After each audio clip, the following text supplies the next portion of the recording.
ਵਾਹਿਗੁਰੂ ਜੀ ਕਾ ਖਾਲਸਾ ਵਾਹਿਗੁਰੂ ਜੀ ਕੀ ਫਤਿਹ। ਮੈਂ ਤੁਹਾਡੀ ਹੋਸਟ ਪ੍ਰੀਤ ਕੌਰ। ਨਿਊਜ਼ ਟੀਵੀ 84 ਦੇ ਨਾਲ ਵਿਊਅਰਸ, ਬੀਤੀ ਦਿਨੀ ਮਨੀਪੁਰ ਵਿੱਚ ਭਾਰਤੀ ਫੌਜ ਦੇ ਕਾਫਲੇ ਤੇ ਹੋਏ ਹਮਲੇ ਲਈ ਜ਼ਿੰਮੇਵਾਰ ਦੱਸੇ ਜਾਂਦੇ ਬਾਗੀਆਂ ਦੇ ਖਿਲਾਫ ਭਾਰਤੀ ਫੌਜ ਨੇ ਭਾਰਤ ਮਿਆਂਮਾਰ ਦੇ ਸਰਹੱਦ ਤੇ ਉਹਨਾਂ ਦੇ ਬੇਸ ਕੈਂਪ ਤੇ ਹਮਲਾ ਕਰਕੇ ਬਹੁਤ ਸਾਰੇ ਭਾਰਤ ਤੋਂ ਬਾਗੀ ਹਥਿਆਰਬੰਦ ਲਗਭਗ 30 ਮਿਲੀਟੈਂਟਸ ਨੂੰ ਮਾਰਿਆ। ਭਾਰਤ ਨੇ ਕਲੇਮ ਕੀਤਾ ਹੈ ਕਿ ਭਾਰਤੀ ਫੌਜ ਨੇ ਮਿਆਂਮਾਰ ਦੇਸ਼ ਦੀ ਸਰਹੱਦ ਵਿੱਚ ਦਾਖਲ ਹੋ ਕੇ ਇਨ੍ਹਾਂ ਬਾਗੀਆਂ ਨੂੰ ਮਾਰਿਆ ਹੈ ਤੇ ਕਾਰਵਾਈ ਕੀਤੀ ਹੈ। ਸੋ ਬੀਜੇਪੀ ਆਗੂਆਂ ਨੇ ਇਸ ਬੇਸ ਤੇ ਪਾਕਿਸਤਾਨ ਨੂੰ ਅੱਖਾਂ ਦਿਖਾਈਆਂ ਹਨ ਕਿ ਅਸੀਂ ਅੱਤਵਾਦ ਨੂੰ ਖਤਮ ਕਰਨ ਲਈ ਬਾਰਡਰ ਕ੍ਰੋਸ ਕਰਨ ਲਈ ਵੀ ਹੈਸੀਟੇਟ ਨਹੀਂ ਕਰਾਂਗੇ। ਪਾਕਿਸਤਾਨ ਦਾ ਇਸ ਬਿਆਨ ਤੇ ਕੀ ਰਿਐਕਸ਼ਨ ਹੋਏਗਾ ਅਤੇ ਇਹ ਐਟੀਟਿਊਡ ਚਾਈਨਾ ਅਤੇ ਸਾਊਥ ਏਸ਼ੀਆ ਨੂੰ ਕਿਵੇਂ ਇਫੈਕਟ ਕਰੇਗਾ, ਇਸ ਬਾਰੇ ਅਤੇ ਹੋਰ ਵੀ ਮੁੱਦਿਆਂ ਤੇ ਅੱਜ ਅਸੀਂ ਵਿਸ਼ੇਸ਼ ਗੱਲਬਾਤ ਕਰਨ ਜਾ ਰਹੇ ਹਾਂ।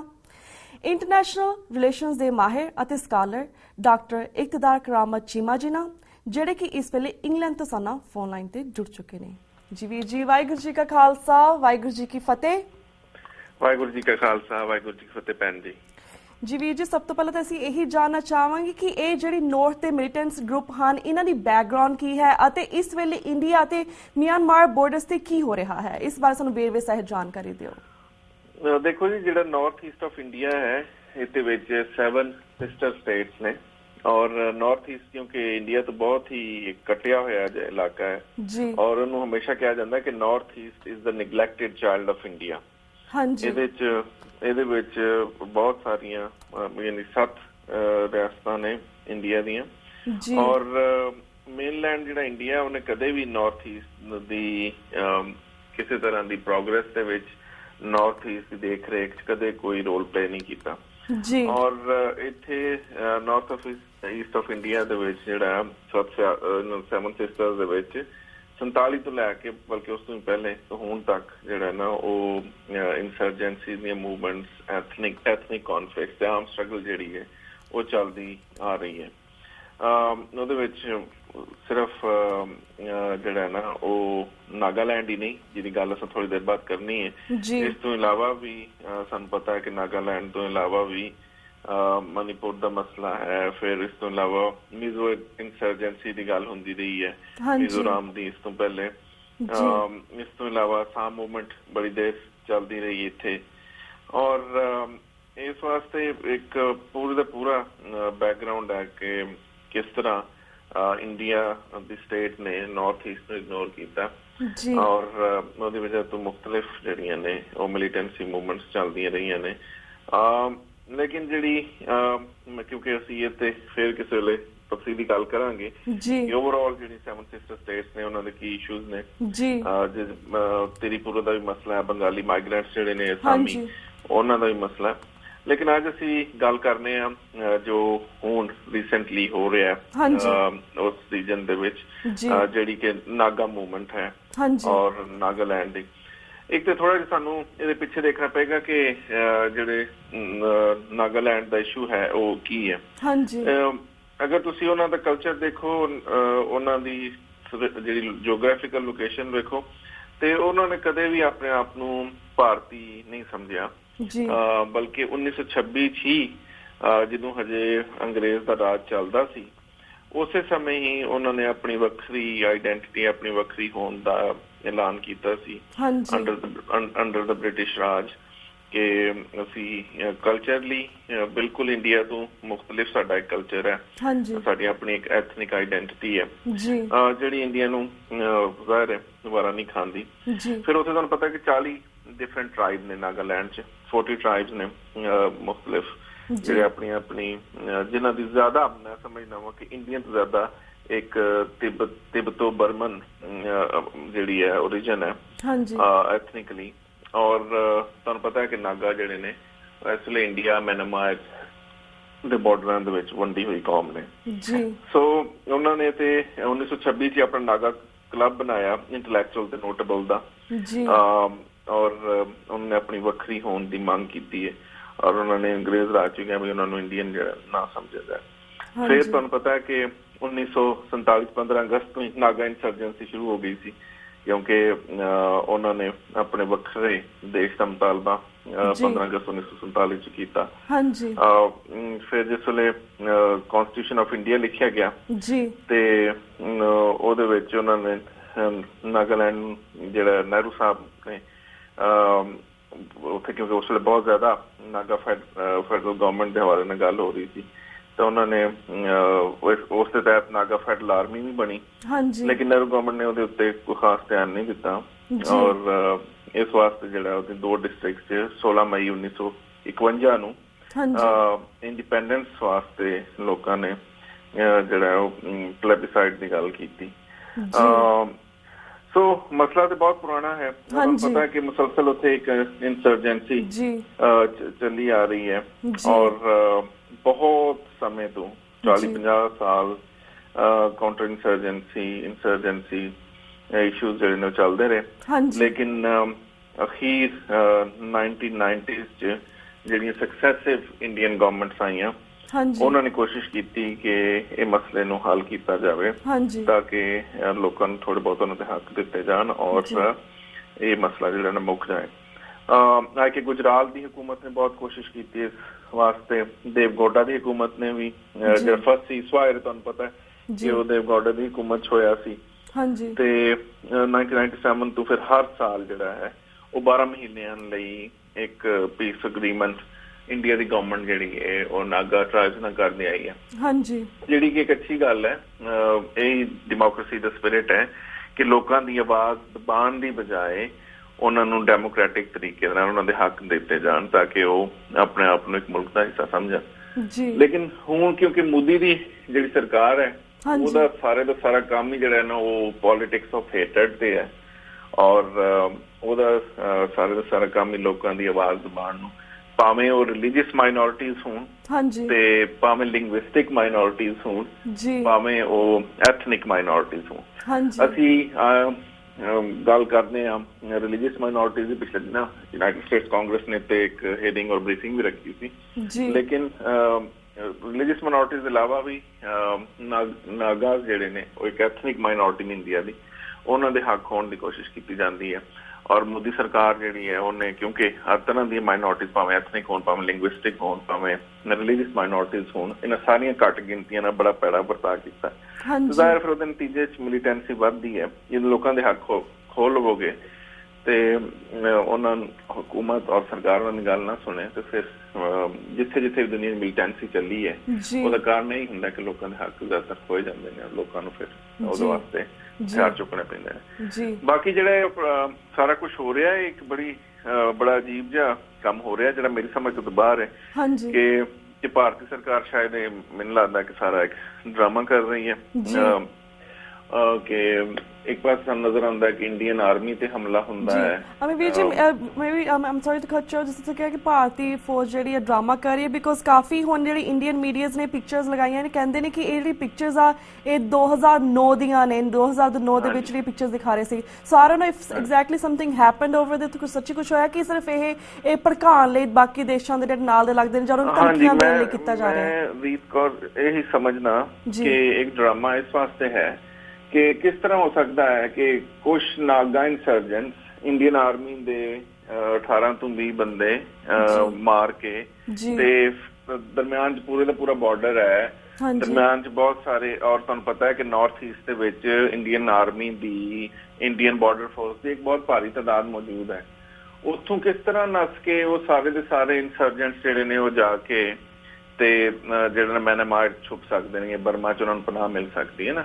ਬਰਮਾ ਦੀ ਜਿਹੜੀ ਹਕੂਮਤ ਹੈ ਉਹ ਤੇ ਵੈਸੇ ਹੀ ਇੰਡੀਆ ਦੀ ਬਹੁਤ ਪਿੱਛੂ ਹਕੂਮਤ ਹੈ ਔਰ ਮੈਂ ਤਾਂ ਸਮਝਦਾ ਕਿ ਬਰਮਾ ਜਿਹੜਾ ਇੱਕ ਸੈਟੇਲਾਈਟ ਸਟੇਟ ਹੈ ਇੰਡੀਆ ਦੀ।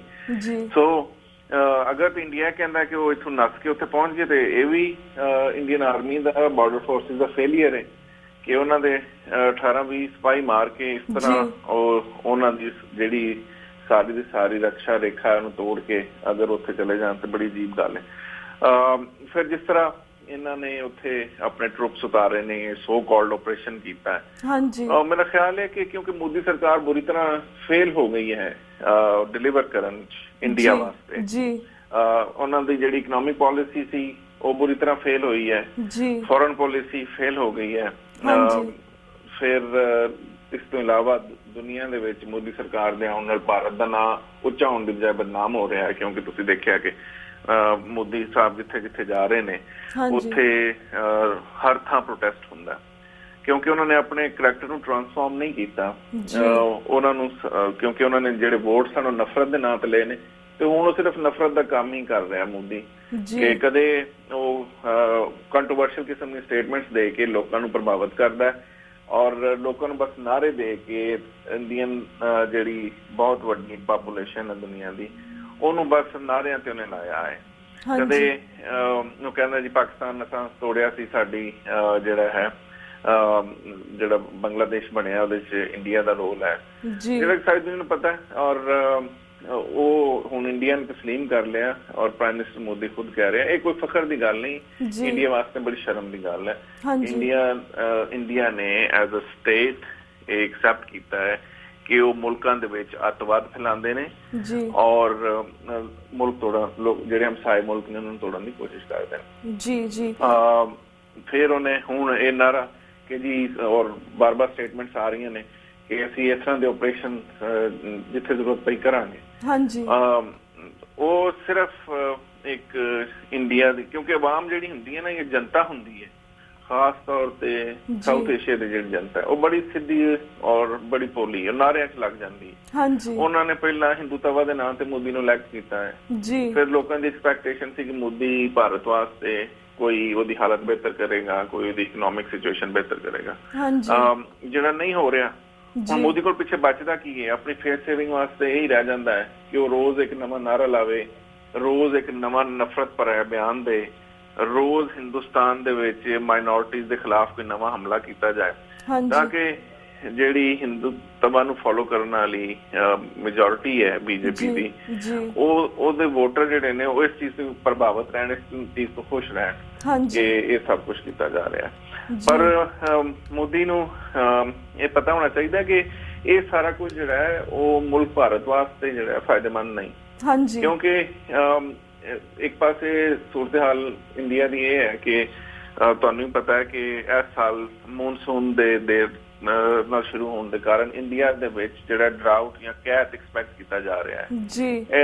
ਇੱਕ ਇੰਨੀ ਜ਼ਿਆਦਾ ਪਾਪੂਲੇਸ਼ਨ ਵਾਸਤੇ ਖਾਣ ਪੀਣ ਨੂੰ ਇੰਡੀਆ ਕਿਸ ਤਰ੍ਹਾਂ ਪ੍ਰਬੰਧ ਕਰੇਗਾ? ਮੋਦੀ ਨੂੰ ਇਸ ਚੀਜ਼ ਦੀ ਫਿਕਰ ਹੋਣੀ ਚਾਹੀਦੀ ਹੈ।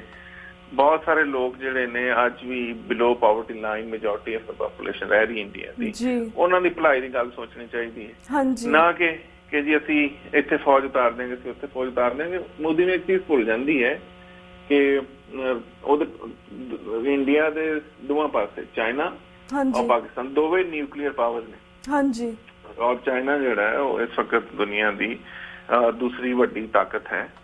ਪਾਕਿਸਤਾਨ ਦੇ ਜੋ ਵੀ ਮਿਲੀਟੈਂਟ ਆਪਣੇ ਟੈਰਰਿਜ਼ਮ ਦੇ ਇਸ਼ੂਜ਼ ਮੁਲਕ ਜਿਹੜਾ ਪਿਛਲੇ 14-15 ਸਾਲਾਂ ਤੋਂ ਜੰਗ ਲੜ ਰਿਹਾ ਹੈ ਟੈਰਰਿਜ਼ਮ ਦੇ ਖਿਲਾਫ, ਉਸ ਦੇ ਬਾਵਜੂਦ ਪਾਕਿਸਤਾਨ ਨੇ ਕੋਈ ਚੂੜੀਆਂ ਨਹੀਂ ਪਾਈਆਂ ਕਿ ਅਗਰ ਇੰਡੀਅਨ ਸਰਕਾਰ ਜਿਹੜੀ ਹੈ ਉਹ ਸੋਚਦੀ ਹੈ ਜਾਂ ਬਿਆਨ ਦਿੰਦੀ ਤੇ ਉਹ ਚੁੱਪ ਕਰਕੇ ਬੈਠੇ ਰਹਿਣਗੇ। ਤੁਸੀਂ ਦੇਖਿਆ ਕਿ ਪਾਕਿਸਤਾਨ ਦੇ ਆਰਮੀ ਚੀਫ ਨੇ ਬੜਾ ਵਾਅਦਾ ਕਿਹਾ ਹੈ ਕਿ ਉਹ ਭਰਪੂਰ ਜਵਾਬ ਦੇਣਗੇ ਇਸ ਚੀਜ਼ ਦਾ। ਪਰ ਇਸ ਤਰ੍ਹਾਂ ਦੇ ਨਾਰੇ ਦੋਵਾਂ ਪਾਸਿਓਂ ਲਾਣੇ ਆਵਾਮ ਲਈ ਚੰਗੇ ਨਹੀਂ ਹਨ। ਦੋਵਾਂ ਮੁਲਕਾਂ ਦੇ ਆਵਾਮ ਦੇ ਹਾਲਾਤ ਬੜੇ ਮਾੜੇ ਨੇ, ਔਰ ਲੀਡਰਾਂ ਨੂੰ ਦੋਵਾਂ ਪਾਸੇ ਚਾਹੀਦਾ ਹੈ ਕਿ ਆਪਣੇ ਆਵਾਮ ਦੀ ਹਾਲਤ ਬਿਹਤਰ ਕਰਨ, ਜਨਤਾ ਦੀ ਹਾਲਤ ਬਿਹਤਰ ਕਰਨ। ਲੋਕਾਂ ਕੋਲ ਖਾਣ ਵਾਸਤੇ ਕੁਛ ਨਹੀਂ ਹੈ, ਲੋਕਾਂ ਦੀ ਬੁਨਿਆਦੀ ਲੋੜਾਂ ਨੇ ਉਹ ਪੂਰੀਆਂ ਨਹੀਂ ਹੋ ਰਹੀਆਂ, ਤੇ ਇੱਥੇ ਜੰਗਾਂ ਦੀ ਗੱਲ ਕੀਤੀ ਜਾ ਰਹੀ ਹੈ। ਔਰ ਲੇਕਿਨ ਇਹ ਕਿ ਮੋਦੀ ਸਰਕਾਰ ਨੂੰ ਇਹ ਸਮਝ ਹੋਣੀ ਚਾਹੀਦੀ ਹੈ ਕਿ ਦੋਵੇਂ ਪਾਸੇ ਨਿਊਕਲੀਅਰ ਸਟੇਟਸ ਨੇ, ਅਗਰ ਇੱਥੇ ਕੋਈ ਇਸ ਤਰ੍ਹਾਂ ਦੀ ਸ਼ਰਾਰਤ ਕੀਤੀ ਗਈ ਇਹਦਾ ਬੜਾ ਭੈੜਾ ਨਤੀਜਾ ਨਿਕਲੇਗਾ। ਪਾਕਿਸਤਾਨ ਦੇ ਵਿੱਚ ਤੇ ਅਮਰੀਕਨ ਫੋਰਸਿਸ ਜਿਹੜੀਆਂ ਨੇ ਉਹ ਵੀ ਦਾਖਲ ਨਹੀਂ ਹੋ ਸਕੀਆਂ ਕਿਸੇ ਵੀ ਸਟੇਜ ਤੇ। ਡਰੋਨ ਅਟੈਕਸ ਹੁੰਦੇ ਰਹੇ ਨੇ, ਲੇਕਿਨ ਜ਼ਾਹਿਰ ਉਹਦੇ ਵਿੱਚ ਕਦੇ ਵੀ ਗਰਾਊਂਡ ਫੋਰਸਿਸ ਨੇ ਪਾਕਿਸਤਾਨ 'ਚ ਆਪਰੇਸ਼ਨ ਨਹੀਂ ਕੀਤਾ। ਪਾਕਿਸਤਾਨ ਬਰਮਾ ਨਹੀਂ ਹੈ, ਪਾਕਿਸਤਾਨ ਨੇਪਾਲ ਨਹੀਂ ਹੈ, ਪਾਕਿਸਤਾਨ ਕੋਈ ਬਨਾਨਾ ਰਿਪਬਲਿਕ ਨਹੀਂ ਹੈ। ਇੰਡੀਆ ਅਗਰ ਇਹ ਸੋਚਦਾ ਕਿ ਇਸ ਤਰ੍ਹਾਂ ਦਾ ਕਰੇਗਾ ਤੇ ਸ਼ਾਇਦ ਇਹ ਸੋਚ ਜਿਹੜੀ ਹੈ ਨਾ ਉਹ ਕਹਿੰਦੇ ਨੇ ਕਿ ਇੱਕ ਬੜੀ ਇੱਕ ਡ੍ਰੀਮ ਹੋ ਸਕਦਾ ਇੰਡੀਆ ਦਾ, ਪਰ ਇਸ ਤਰ੍ਹਾਂ ਹੋਣਾ ਪੋਸੀਬਲ ਨਹੀਂ ਹੈ। ਔਰ ਅਗਰ ਐਸਾ ਹੋਇਆ ਤੇ ਇਹਦਾ ਬਹੁਤ ਭੈੜਾ ਨਤੀਜਾ ਨਿਕਲੇਗਾ। ਇੰਡੀਆ ਨੂੰ ਸ਼ਾਇਦ, ਕਿਉਂਕਿ ਮੋਦੀ ਸਰਕਾਰ ਦੇ ਆਉਣ ਨਾਲ ਇੰਡੀਅਨ ਸਟੇਟ ਜਿਹੜੀ ਹੈ ਇਟਸ ਹੈਡਿੰਗ ਟੁਵਰਡਸ ਫੇਲੀਅਰ ਜੀ। ਦੂਸਰੇ ਪਾਸੇ ਅਸੀਂ ਦੇਖਨੇ ਪਾਕਿਸਤਾਨ ਦੇ ਹਾਲਾਤ ਪਹਿਲਾਂ ਬਹੁਤ ਮਾੜੇ ਸੀ, ਹੁਣ ਬਿਹਤਰੀ ਵੱਲ ਜਾ ਰਿਹਾ ਪਾਕਿਸਤਾਨ। ਖਾਸ ਤੌਰ ਤੇ ਜਿਹੜਾ ਪਾਕਿਸਤਾਨ ਤੇ ਚਾਈਨਾ ਦਾ ਇਕਨੋਮਿਕ ਕੋਰੀਡੋਰ ਬਣ ਜਾ ਰਿਹਾ ਹੈ ਗਵਾਦਰ, ਉਹਦੇ ਨਾਲ ਪਾਕਿਸਤਾਨ ਪ੍ਰੋਸਪੈਰਿਟੀ ਆਉਣ ਦੇ ਬਹੁਤ ਸਾਰੇ ਚਾਂਸਿਸ ਨੇ। ਉਹ ਜ਼ਾਹਿਰ ਹੈ ਜਿਹੜੀ ਭਾਰਤੀ ਹਕੂਮਤ ਨੂੰ ਪਸੰਦ ਨਹੀਂ ਹੈ, ਲੇਕਿਨ ਨਾਅਰਿਆਂ ਦੀ ਸਿਆਸਤ ਬੰਦ ਹੋਣੀ ਚਾਹੀਦੀ ਹੈ। ਲੋਕਾਂ ਦਾ ਸੋਚੋ, ਔਰ ਖਾਸ ਤੌਰ ਤੇ ਮੈਂ ਪੰਜਾਬ ਦੀ ਗੱਲ ਕਰਨਾ ਕਿ ਜਦੋਂ ਵੀ ਪਹਿਲਾਂ ਜੰਗ ਪਾਰਟੀਸ਼ਨ ਹੋਈ ਹੈ ਉਹਦੇ ਨਤੀਜੇ 'ਚ ਹੀ ਪੰਜਾਬ ਹੀ ਵੱਢਿਆ ਕੱਟਿਆ ਗਿਆ ਹੈ ਜੀ। ਬਿਲਕੁਲ। ਔਰ ਜਿਹੜਾ ਪਿਛਲੇ ਦਿਨਾਂ ਤਬਸਰਾ ਕੀਤਾ ਗਿਆ ਕਿ ਜੀ ਇੰਤਹਾ ਪਸੰਦੀ ਦਾ ਜਵਾਬ ਇੰਤਹਾ ਪਸੰਦੀ ਨਾਲ ਦਿਆਂਗੇ, ਟੈਰਰਿਜ਼ਮ ਦਾ ਜਵਾਬ ਟੈਰਰਿਜ਼ਮ ਦਾ, ਉਹਦੀ ਮੁਖਤਲਿਫ ਲੋਕਾਂ ਨੇ ਇੰਟਰਪ੍ਰੀਟੇਸ਼ਨ ਕੀਤੀ। ਪਰ ਮੈਂ ਸਮਝਦਾ ਕਿ ਜਿਹੜੀ ਹਿੰਦੂਤਵੀ ਸਰਕਾਰ ਹੈ ਉਹ ਚਾਹੁੰਦੀ ਹੈ ਕਿ ਇੱਕ ਵਾਰੀ ਫਿਰ ਜੰਗ ਹੋਵੇ ਤੇ ਜੇ ਉਹ ਫਿਰ ਵੀ ਪੰਜਾਬ ਨਹੀਂ ਆਪਸ ਲੜਨਾ ਨਾ, ਸਭ ਤੋਂ ਜ਼ਿਆਦਾ ਵੱਡਾ ਬਾਰਡਰ ਤੇ ਪਾਕਿਸਤਾਨੀ ਔਰ ਭਾਰਤੀ ਪੰਜਾਬ ਦਾ ਹੀ ਹੈ। ਔਰ ਅਗਰ ਐਟੋਮਿਕ ਵੈਪਨ ਵੀ ਵਰਤੇ ਜਾਂਦੇ ਤਾਂ ਉਹਦੇ ਨਤੀਜੇ 'ਚ ਪੰਜਾਬ ਨਹੀਂ ਉਜੜਨਾ। ਇੱਕ ਤਾਂ ਇਹ ਹੈ ਕਿ ਸਾਨੂੰ ਕੋਸ਼ਿਸ਼ ਕਰਨੀ ਚਾਹੀਦੀ ਹੈ, ਲੋਕਾਂ ਨੂੰ ਆਪਣੀਆਂ ਹਕੂਮਤਾਂ ਤੇ ਪ੍ਰੈਸ਼ਰ ਪਾਉਣਾ ਚਾਹੀਦਾ ਹੈ ਕਿ ਲੋਕਾਂ ਦੀ ਭਲਾਈ ਦਾ ਸੋਚੋ, ਲੋਕਾਂ ਦੀ ਹਾਲਤ ਬਿਹਤਰ ਕਰੋ, ਬਜਾਏ ਇਸ ਤੇ ਕਿ ਇਸ ਤਰ੍ਹਾਂ ਦੇ ਨਫ਼ਰਤ ਭਰੇ ਨਾਰੇ ਲਾਓ। ਨਫ਼ਰਤ ਭਰੇ ਨਾਰੇ ਅੱਜ ਤੱਕ ਜਿਹਨੇ ਲਾਏ ਨੇ ਉਹ ਨਾਕਾਮ ਹੀ ਹੋਇਆ, ਭਾਵੇਂ ਉਹ ਅਡੋਲਫ ਹਿਟਲਰ ਹੋਵੇ ਤੇ ਭਾਵੇਂ ਉਹ ਮੋਦੀ ਹੋਵੇ, they are bound to fail. ਉਹੀ ਹਕੂਮਤਾਂ ਚੱਲਦੀਆਂ ਨੇ, ਉਹੀ ਮੁਲਕ ਕਾਇਮ ਰਹਿੰਦੇ ਨੇ ਜਿਹੜੀ ਆਪਣੀ ਆਵਾਮ ਆਪਣੀ ਜਨਤਾ ਦੀ ਭਲਾਈ ਦਾ ਸੋਚਣ ਔਰ ਉਹਨਾਂ ਦੀ ਜ਼ਿੰਦਗੀ ਸੁਧਾਰਨ। ਹਾਂਜੀ ਬੀਬੀ ਜੀ, ਜਿਸ ਤਰ੍ਹਾਂ ਪਾਕਿਸਤਾਨ ਜਿਹੜੀ ਇੰਡੀਅਨ ਗਵਰਨਮੈਂਟ ਹਮੇਸ਼ਾ ਪਾਕਿਸਤਾਨ ਦੇ ਖਿਲਾਫ ਰਹੀ ਹੈ, ਪਹਿਲਾਂ ਤਾਂ ਵੀ ਅੱਖਾਂ ਦਿਖਾਉਂਦੇ ਸੀ, ਹੁਣ ਵੀ ਇਸ ਬੇਸ ਦੇ ਉੱਪਰ ਵੀ ਉਹਨਾਂ ਨੇ ਪਾਕਿਸਤਾਨ ਦੀ ਗਵਰਨਮੈਂਟ ਨੂੰ ਅੱਖਾਂ ਦਿਖਾਈਆਂ ਕਿ ਅਸੀਂ ਹੈਸਟੇਟ ਨਹੀਂ ਕਰਾਂਗੇ, ਅਸੀਂ ਬੋਰਡਰ ਤੋਂ ਪਾਰ ਹੋ ਕੇ ਵੀ ਅਸੀਂ ਟੈਰਰਿਸਟ ਨੂੰ ਖਤਮ ਕਰਾਂਗੇ। ਐਂਡ ਦੂਸਰੇ ਪਾਸੇ ਹੁਣ ਉਹ ਚਾਈਨਾ ਨੂੰ ਵੀ ਕਹਿ ਰਹੇ ਨੇ ਕਿ ਉਹ ਵੀ ਬਰਮਾ ਨੂੰ ਸਪੋਰਟ ਕਰਦੀ ਹੈ ਜਾਂ ਡੀਜ਼ ਮਿਲੀਟੈਂਟਸ ਨੂੰ ਸਪੋਰਟ ਕਰਦੀ, ਪਰ ਕਿਸ ਬੇਸ ਦੇ ਆਧਾਰ ਤੇ ਉਹ ਇਸ ਤਰ੍ਹਾਂ ਦੀ ਗੱਲ ਕਰ ਰਹੇ ਨੇ? Is that probably the Indian government have the problem that ਕਿ ਚਾਈਨਾ ਔਰ ਪਾਕਿਸਤਾਨ ਦੇ ਰਿਲੇਸ਼ਨਸ ਬਹੁਤ ਚੰਗੇ ਹੋ ਰਹੇ ਨੇ, ਜਾਂ ਫਿਰ ਪਹਿਲਾਂ ਕਹਿ ਰਹੇ ਸੀ ਕਿ ਪਾਕਿਸਤਾਨ ਜਿਹੜੇ ਟੈਰਰਿਸਟ ਨੂੰ ਫੜਾ ਰਹੇ ਨੇ ਤਾਂ ਹੁਣ ਕਹਿ ਰਹੇ ਕਿ ਚਾਈਨਾ ਵੀ ਟੈਰਰਿਸਟ ਨੂੰ ਸਪੋਰਟ ਕਰ ਰਹੀ ਹੈ? I mean, what do you think, which bases are these, like ਕਿਹੜੇ ਬੇਸ ਤੇ? ਇੰਡੀਅਨ ਗਵਰਨਮੈਂਟ ਦਾ ਇਹ ਬੜਾ ਅੱਛਾ ਇੱਕ ਜਿਹੜਾ ਨਾ ਇੱਕ ਤਰੀਕਾਕਾਰ ਹੈ ਕਿ ਉਹ ਆਲ ਦੁਆਲ ਦੇ ਸਾਰੇ ਮੁਲਕਾਂ 'ਚ ਅੱਤਵਾਦ ਫੈਲਾਉਂਦੀ ਹੈ, ਉੱਥੇ ਟੈਰਰਿਜ਼ਮ ਨੂੰ ਫਲਰਿਸ਼ ਕਰਦੀ ਹੈ। ਰੌ ਨੇ ਪਾਕਿਸਤਾਨ ਦੇ ਵਿੱਚ 15 ਸਾਲ ਟੈਰਰਿਜ਼ਮ ਨੂੰ ਫਲਰਿਸ਼ ਕੀਤਾ, ਟੈਰਰਿਜ਼ਮ ਨੂੰ ਫੰਡ ਕੀਤਾ ਤੇ ਇਲਜ਼ਾਮ ਉਹਦਾ ਟੈਰਰਿਜ਼ਮ ਦਾ ਤੇ ਟੈਰਰਿਜ਼ਮ ਨੂੰ ਫਲਰਿਸ਼ ਕਰਨ ਦਾ ਪਾਕਿਸਤਾਨ ਤੇ ਲਾਉਂਦੇ ਰਹੇ ਨੇ ਜੀ। ਔਰ ਹੁਣ ਚਾਈਨਾ ਦੀ ਵਾਰੀ ਵੀ ਆ ਗਈ ਹੈ। ਇਹ ਬੜੀ ਇੱਕ ਸ਼ਾਤਰ ਸੋਚ ਹੈ, ਜਿਸ ਤਰ੍ਹਾਂ ਸਿੱਖਾਂ ਦਾ ਘੱਲੂਘਾਰਾ ਕਰਾ ਕੇ ਉਹਨਾਂ ਦੀ ਜੈਨੋਸਾਈਡ ਕਰਾ ਕੇ ਉਹਨਾਂ ਨੂੰ ਕੱਟ ਵੱਢ ਕੇ ਤੇ ਉਹਨਾਂ ਨੂੰ ਟੈਰਰਿਸਟ ਦਾ ਲੇਬਲ ਲਾ ਦਿੱਤਾ। ਸੋ ਇਸੇ ਤਰ੍ਹਾਂ ਹੀ ਜਿਹੜੀ ਇਹ ਚਨਕੀਆਂ ਦੀ ਸੋਚ ਕਿ ਕੰਮ ਖੁਦ ਕਰੋ ਪਰ ਇਲਜ਼ਾਮ ਜਿਹੜਾ ਵਿਕਟਮ ਪਾਰਟੀ ਉੱਤੇ ਲਾ ਦਿਓ। ਸੋ ਇਹ ਜਿਹੜਾ ਹੈ ਸ਼ਾਇਦ ਭਾਰਤੀ ਫੋਰਨ ਪਾਲਿਸੀ ਦਾ ਜਿਹੜਾ ਉਹ ਪ੍ਰਿੰਸੀਪਲ ਹੈ ਕਿ ਇਸ ਤਰ੍ਹਾਂ ਦੇ ਕਿ ਲੋਕਾਂ ਦੇ ਮੁਲਕਾਂ 'ਚ ਟੈਰਰਿਜ਼ਮ ਕਰੋ ਪਰ ਉਹਨਾਂ ਨੂੰ ਟੈਰਰਿਸਟ ਟੈਗ ਕਰ ਦਿਓ। ਸੋ ਇਹ ਜਿਹੜੀ ਹੈ ਮੁਸਲਸਲ ਪਾਕਿਸਤਾਨੀ ਹਕੂਮਤ ਨੇ ਕਾਫੀ ਕੋਸ਼ਿਸ਼ ਕੀਤੀ ਹੈ ਕਿ ਹਾਲਾਤ ਸੁਧਰਨ, ਦੋਵਾਂ ਮੁਲਕਾਂ ਦੇ ਸੰਬੰਧ ਚੰਗੇ ਹੋਣ, ਪਰ ਇੰਡੀਆ ਵੱਲ ਨੂੰ ਕੋਈ ਸਿੰਸੀਅਰਿਟੀ ਨਜ਼ਰ ਨਹੀਂ ਆਉਂਦੀ। ਮਨਮੋਹਨ ਸਿੰਘ ਨੇ ਵੀ ਬਹੁਤ ਕੋਸ਼ਿਸ਼ ਕੀਤੀ, ਪਰ ਜਿਹੜੇ ਕੱਟੜਪੰਥੀ ਐਲੀਮੈਂਟ ਬੈਠੇ ਨੇ ਇੰਡੀਅਨ ਪਾਰਲੀਮੈਂਟ 'ਚ ਉਹ ਸ਼ਾਇਦ ਨਫ਼ਰਤ ਦੀ ਸਿਆਸਤ ਕਰਨਾ ਚਾਹੁੰਦੇ ਨੇ, ਕਿਉਂਕਿ ਉਹਨਾਂ ਨੇ ਵੋਟ ਵੀ ਸ਼ਾਇਦ ਨਫ਼ਰਤ ਦੇ ਨਾਂ ਤੇ ਲੈਣਾ ਲੋਕਾਂ ਦੇ ਕੋਲੋਂ। ਕਿਉਂਕਿ ਮੈਂ ਜਿਸ ਤਰ੍ਹਾਂ ਕਿਹਾ ਨਾ ਕਿ ਜਿਹੜੇ ਸਾਊਥ ਏਸ਼ੀਅਨ ਮੁਲਕ ਨੇ ਜਿੱਥੇ ਬੜੀ ਆਮ ਤੇ ਸਾਦੀ ਜਨਤਾ ਹੈ ਤੇ ਲੋਕਾਂ ਦੇ ਸੋਚਣ ਦਾ ਢੰਗ ਇੱਕ ਬੜਾ ਡਿਫਰੈਂਟ ਹੈ, ਉੱਥੇ ਲੋਕ ਵੋਟ ਨਾਅਰਿਆਂ ਦੇ ਉੱਤੇ ਲੈਂਦੇ ਨੇ, ਆਪਣੇ ਰਿਫਾਰਮ ਦੇ ਏਜੰਡੇ ਦੇ ਉੱਤੇ ਜਾਂ ਆਪਣੇ ਮੈਨੀਫੈਸਟੋ ਦੇ ਉੱਤੇ ਨਹੀਂ ਲੈਂਦੇ। ਸੋ ਉਹਨਾਂ ਨੂੰ ਕੋਈ ਨਾ ਕੋਈ ਨਵਾਂ ਨਾਅਰਾ ਚਾਹੀਦਾ, ਇਸ ਲਈ ਉਹਨਾਂ ਨੇ ਬਿਆਨ ਤੇ ਬਿਆਨ ਦਾਗਦੇ ਜਾਣਾ। ਲੇਕਿਨ ਦੇਖਾਂਗੇ ਕਿਸ ਤਰ੍ਹਾਂ ਔਰ ਕਿਸ ਸਮੇਂ ਭਾਰਤੀ ਹਕੂਮਤ ਇੰਨੀ ਜ਼ਰੂਰਤ ਦਾ ਮੁਜ਼ਾਹਰਾ ਕਰੇਗੀ ਕਿ ਉਹ ਜੋ ਕੁਛ ਨਾਅਰੇ ਲਾ ਰਹੀ ਹੈ ਉਹ ਕਰਕੇ ਵੀ ਦਿਖਾਏਗੀ। ਇਹ ਕੋਈ ਜਿਹੜਾ 21st ਸੈਂਚੁਰੀ ਵਿੱਚ ਬੈਠੇ ਆ, ਲੇਕਿਨ ਇੱਥੇ ਇਹ ਹੈ ਕਿ 3 ਨਿਊਕਲੀਅਰ ਪਾਵਰਾਂ ਦਾ ਜਿਹੜਾ ਭੇੜ ਹੈ ਨਾ ਉਹ ਪੂਰੇ ਦੇ ਪੂਰੇ ਏਰੀਏ ਨੂੰ ਡੀਸਟੇਬਲਾਈਜ਼ ਕਰ ਸਕਦਾ ਹੈ। ਮੋਦੀ ਨੂੰ ਚਾਹੀਦਾ ਹੈ ਕਿ ਹੁਣ ਉਹ ਕੋਈ ਇੱਕ ਰੀਜਨਲ ਪੋਲੀਟੀਸ਼ੀਅਨ ਨਹੀਂ ਰਿਹਾ, ਉਹ ਪ੍ਰਾਈਮ ਮਿਨਿਸਟਰ ਆਫ ਇੰਡੀਆ ਬਣ ਗਿਆ ਹੈ। ਉਹ ਪਹਿਚਾਣੇ ਕਿ ਉਹਦਾ ਰੋਲ ਕੀ ਹੈ, ਉਹਦੀ ਹੈਸੀਅਤ ਕੀ ਹੈ, ਉਹਦੀ ਸਟੈਂਡਿੰਗ ਕੀ ਹੈ, ਤੇ ਜਿਹੜੀ ਬਚਕਾਨਾ ਹਰਕਤਾਂ ਨੇ ਨਾ ਕਿ ਰੋਜ਼ ਇੱਕ ਨਵਾਂ ਬਿਆਨ ਦਾਗ ਦੇਣਾ ਛੋਟੇ ਬੱਚਿਆਂ ਦੀ ਤਰ੍ਹਾਂ, ਮੈਂ ਕਰ ਦਿਆਂਗਾ, ਮੈਂ ਉਹ ਕਰ ਦਿਆਂਗਾ, ਇਹ ਥੋੜਾ ਜਿਹਾ ਛੱਡ ਦੇ। He needs to show some maturity in him. ਕੋਈ ਥੋੜਾ ਜਿਹਾ ਦਿਖਾਏ ਕਿ ਉਹ ਵਾਕਈ ਇਸ ਕਾਬਲ ਹੈ ਸੀ ਕਿ ਉਹ ਇੰਡੀਆ ਦਾ ਪ੍ਰਾਈਮ ਮਿਨਿਸਟਰ ਬਣ ਸਕੇ। ਜੀ ਤੇ ਵੀਰ ਜਿਸ ਤੁਸੀਂ ਗੱਲ ਕੀਤੀ ਕਿ ਇੰਡੀਆ ਦੇ ਵਿੱਚ ਹੋਰ ਵੀ ਬਹੁਤ ਸਾਰੀ ਪ੍ਰੋਬਲਮਸ ਆ ਰਹੀਆਂ ਨੇ, ਮਿਨੋਰਟੀਜ਼ ਕਾਫੀ ਪ੍ਰੋਬਲਮ ਫੇਸ ਕਰ ਰਹੀਆਂ ਨੇ, ਹੇਟ ਕ੍ਰਾਈਮਸ ਹੋ ਰਹੇ ਨੇ ਇੰਡੀਆ ਦੇ ਵਿੱਚ, ਮੈਜੋਰਟੀਜ਼ ਕਾਫੀ ਪ੍ਰੈਸ਼ਰਾਈਜ਼ ਕਰਦੀ ਹੈ ਮਿਨੋਰਟੀਜ਼ ਨੂੰ, ਜਿਹੜੇ ਸਿੱਖ ਨੇ ਜਾਂ ਮੁਸਲਮਾਨ ਨੇ, ਈਸਾਈ ਨੇ, ਕਾਫੀ ਉਹਨਾਂ ਨੂੰ ਇਫੈਕਟ ਹੁੰਦਾ ਵਾ। ਪਰ ਜਿਸ ਤਰ੍ਹਾਂ ਤੁਸੀਂ ਇਨ ਮਿਨੋਰਟੀਜ਼ ਦੇ ਉੱਪਰ ਗੱਲ ਕਰਨ ਦੇ ਕਿ ਘੱਟ ਗਿਣਤੀਆਂ ਦਾ ਕੀ ਹਾਲ ਹੋ ਰਿਹਾ ਇੰਡੀਆ ਦੇ ਵਿੱਚ, ਤੁਸੀਂ ਵਾਸ਼ਿੰਗਟਨ DC ਵੀ ਆਏ ਸੀਗੇ ਪਿਛਲੇ ਹਫ਼ਤੇ ਐਂਡ ਤੁਸੀਂ ਉੱਥੇ ਸਿੱਖ ਕਾਕਸ ਵੱਲੋਂ ਬਰੀਫਿੰਗ ਦੇ ਵਿੱਚ ਵੀ ਸ਼ਮੂਲੀਅਤ ਕੀਤੀ ਹੈ। ਅਸੀਂ ਚਾਹਾਂਗੇ ਸਾਨੂੰ ਇਸ ਬਰੀਫਿੰਗ ਬਾਰੇ ਵੀ ਦੱਸੋ ਕਿ exactly what happened over there, so ਇਸ ਦੇ ਵਿੱਚ ਕਿਸ ਚੀਜ਼ਾਂ ਤੇ ਗੱਲਬਾਤ ਕੀਤੀ ਗਈ ਔਰ ਕੀ ਰਿਜ਼ਲਟ ਨਿਕਲਿਆ, ਕੀ ਪ੍ਰਭਾਵ ਹੋਵੇਗਾ? ਦੇਖੋ, ਉੱਥੇ ਤੁਹਾਨੂੰ ਪਤਾ ਕਿ ਯੂਨਾਈਟਿਡ ਸਟੇਟਸ ਕਾਂਗਰਸ ਦੇ ਵਿੱਚ ਇੱਕ ਬਰੀਫਿੰਗ ਓਬਲੀਗ ਹੀਅਰਿੰਗ ਸੀ ਕਿ ਇਸ ਵਕਤ ਘੱਟ ਗਿਣਤੀਆਂ ਇੰਡੀਆ ਦੀ ਮਾਈਨੋਰਟੀਜ਼ ਦੀ ਕੀ ਸਿਚੁਏਸ਼ਨ ਹੈ। ਉਹਦੇ ਵਾਸਤੇ ਮੁਖਤਲਿਫ ਮਾਈਨੋਰਟੀ ਗਰੁੱਪਸ ਨੇ US ਦੇ ਜਿਹੜੇ ਕਾਂਗਰਸਮੈਨ ਨੇ ਉਹਨਾਂ ਨੂੰ ਪਿੱਛੇ 'ਚ ਲਿਖਿਆ ਸੀ। ਔਰ ਇਸ ਤੋਂ ਇਲਾਵਾ ਇਹ ਹੈ ਕਿ ਜਿਹੜੀ ਰਿਪੋਰਟ ਆਈ ਹੈ United States commission on religious freedom ਦੀ, ਉਹਦੇ 'ਚ 2014-15 ਦੀ ਜਿਹੜੀ ਰਿਪੋਰਟ ਹੈ ਉਹਦੇ ਵਿੱਚ ਜ਼ਾਹਿਰ ਹੈ ਉਹਨਾਂ ਨੇ ਸਾਰੀ ਗੱਲ ਖੋਲ ਕੇ ਰੱਖੀ ਹੈ ਕਿ ਮੋਦੀ ਦੀ ਸਰਕਾਰ ਹੇਠ ਘੱਟ ਗਿਣਤੀਆਂ ਦਾ, ਮਾਈਨੋਰਟੀਜ਼ ਦਾ ਕੀ ਹਾਲ ਹੈ। ਗਵਰਨਮੈਂਟ ਆਫ ਇੰਡੀਆ ਨੇ ਉਸ ਰਿਪੋਰਟ ਨੂੰ ਬਜਾਏ ਤੇ ਕਿ ਆਈ ਓਪਨਰ ਦੇ ਤੌਰ ਤੇ ਵਰਤਦੀ ਔਰ ਆਪਣੇ ਮੁਲਕ ਦੇ ਵਿੱਚ ਘੱਟ ਗਿਣਤੀਆਂ ਦੀ, ਮਾਈਨੋਰਟੀਜ਼ ਦੀ ਹਾਲਤ ਬਿਹਤਰ ਕਰਦੀ। ਉਹਨਾਂ ਨੇ ਐਸਾ ਕੁਛ ਨਹੀਂ ਕੀਤਾ, ਬਲਕਿ ਉਹਨਾਂ ਨੇ ਕਿਹਾ ਕਿ ਇਹ ਰਿਪੋਰਟ ਸਾਰੀ ਹੈ ਹੀ ਗਲਤ ਔਰ ਇਹ ਠੀਕ ਨਹੀਂ ਹੈ। ਪਰ ਅੱਜ ਕਿਉਂਕਿ ਸੋਸ਼ਲ ਮੀਡੀਆ ਦਾ ਜ਼ਮਾਨਾ, ਮੀਡੀਆ ਆਜ਼ਾਦ ਹੈ, ਦੁਨੀਆ ਨੂੰ ਅੱਖਾਂ 'ਚ ਮਿੱਟੀ ਨਹੀਂ ਪਾਈ ਜਾ ਸਕਦੀ। ਸੋ ਇੱਥੇ US ਕਾਂਗਰਸਮੈਨ ਬਹੁਤ ਸਾਰੇ ਜਿਹੜੇ ਹਿਊਮਨ ਰਾਈਟਸ ਦੇ ਮੁੱਦਿਆਂ ਦੇ ਉੱਤੇ ਬਹੁਤ ਐਕਟਿਵ ਨੇ, ਉਹ ਵੀ ਕੰਸਰਨਡ ਸਨ। Tom Lantos Commission on Human Rights, ਜਿਹੜਾ ਕਿ US ਕਾਂਗਰਸ ਦਾ ਇੱਕ ਕਮਿਸ਼ਨ ਹੈ ਔਰ ਫੋਰਨ ਅਫੇਅਰਸ ਦੇ ਨਾਲ ਲਿੰਕਡ ਹੈ।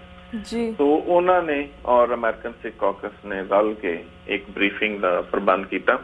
ਉਹਦੇ ਵਿੱਚ ਅਸੀਂ 5 ਐਕਸਪਰਟਸ ਨੂੰ ਬੁਲਾਇਆ ਗਿਆ, ਜਿਹਦੇ ਚ ਮੈਂ ਸਾਂ ਡਾਕਟਰ ਜੋਸ਼ੂਆ ਜੌਨ ਕ੍ਰਿਸਟੋਫਰਸਨ, ਜਿਹੜੇ ਕਿ ਕ੍ਰਿਸਚੀਅਨ ਪਰਸਪੈਕਟਿਵ ਲੈ ਕੇ ਸਾਹਮਣੇ ਆਏ।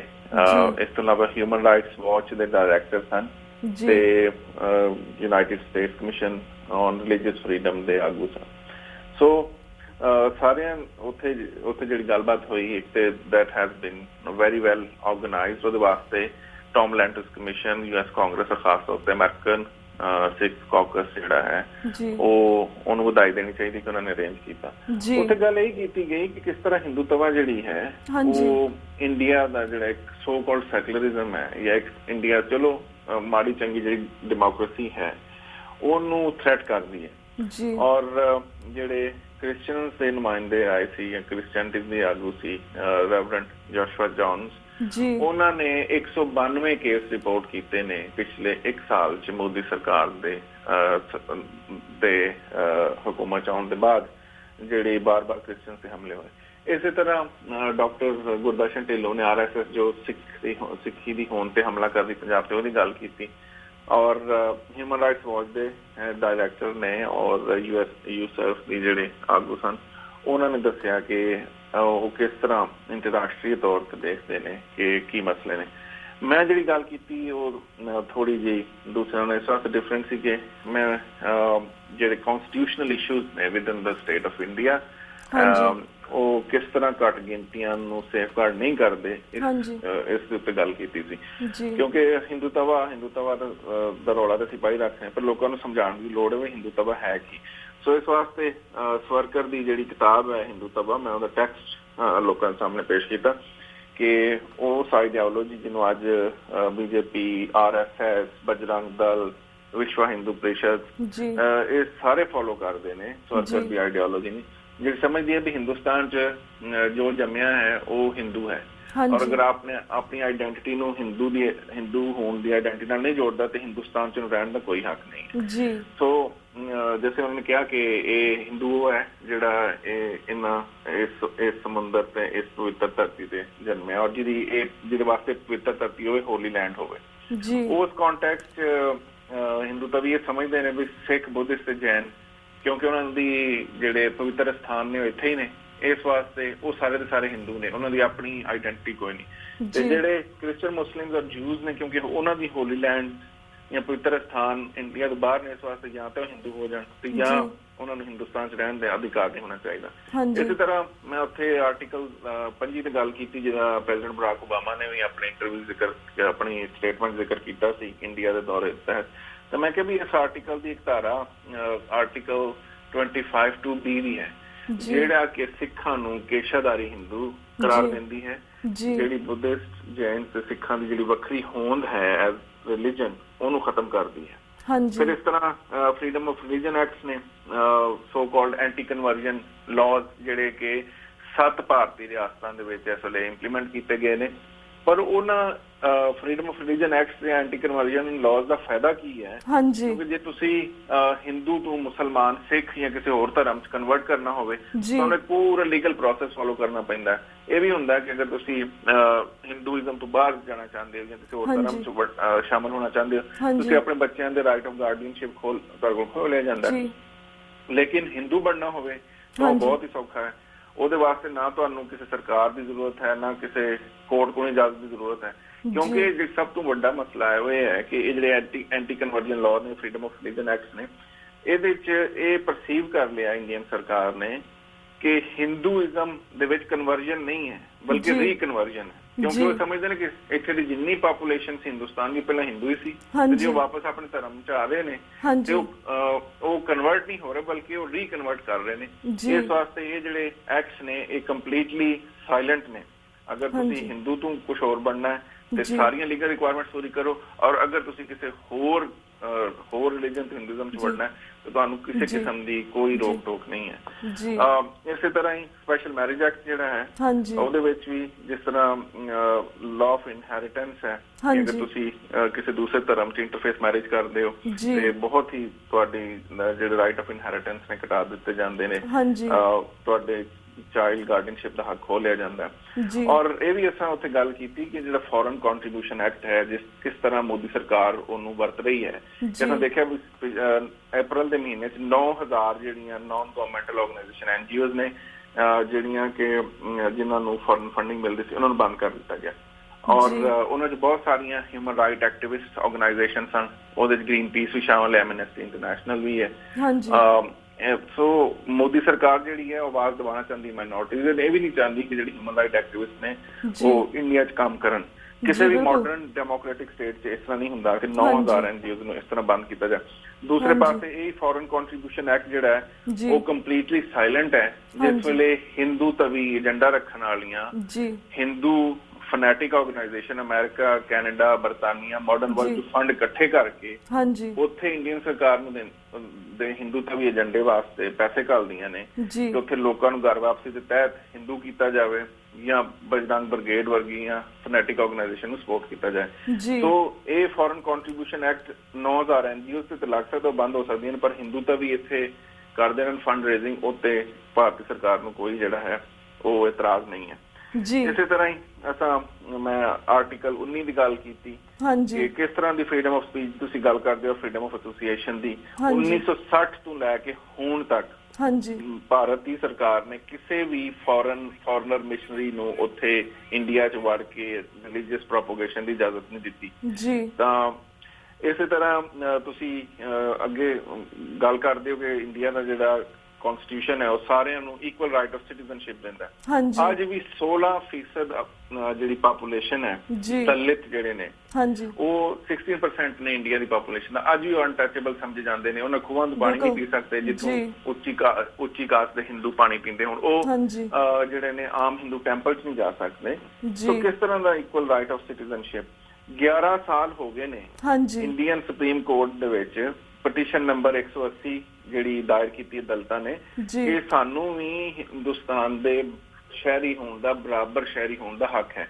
ਪਰ 14 ਸਾਲ ਹੋ ਗਏ ਨੇ ਇੰਡੀਅਨ ਸੁਪਰੀਮ ਕੋਰਟ ਨੇ ਤੇ ਫੈਸਲਾ ਨਹੀਂ ਕੀਤਾ।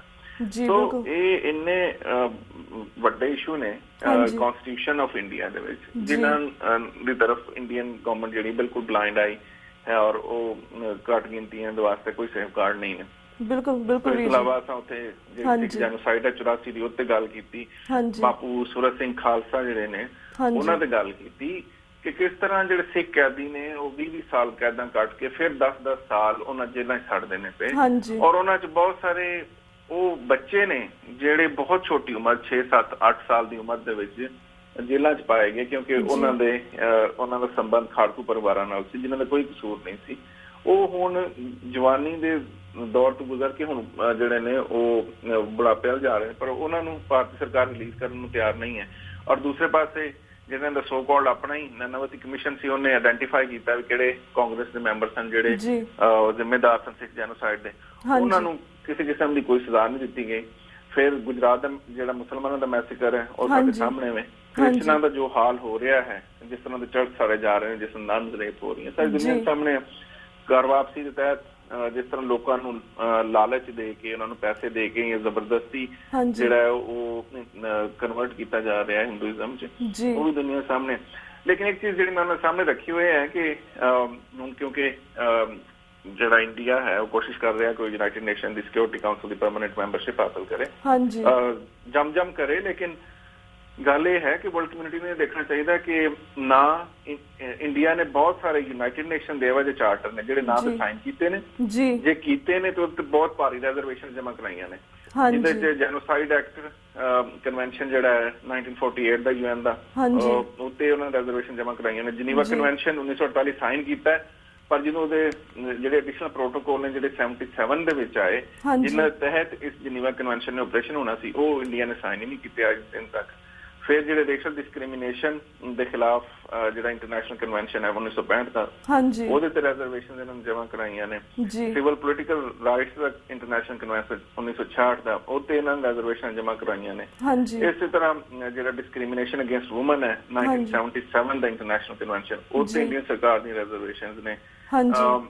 ਚਾਈਲਡ ਪ੍ਰੋਟੈਕਸ਼ਨ ਔਰ ਚਾਈਲਡ ਰਾਈਟਸ ਦੇ ਉੱਤੇ 1990 ਦੇ ਕਨਵੈਨਸ਼ਨ ਤੇ ਇੰਡੀਆ ਦੀਆਂ ਰੈਜ਼ਰਵੇਸ਼ਨ ਨੇ। ਫਿਰ ਇਸ ਤਰ੍ਹਾਂ ਬੇਸ਼ੁਮਾਰ ਹੋਰ ਜਿਹੜੇ ਨੇ UN ਦੇ ਚਾਰਟਰਸ ਨੇ ਜਿੱਥੇ ਜਾਂ ਤਾਂ ਇੰਡੀਆ ਨੇ ਅਜੇ ਤੱਕ ਸਾਈਨ ਨਹੀਂ ਕੀਤੇ ਤੇ ਜਾਂ ਰੈਜ਼ਰਵੇਸ਼ਨ ਜਮ੍ਹਾਂ ਕਰਾਈਆਂ ਨੇ।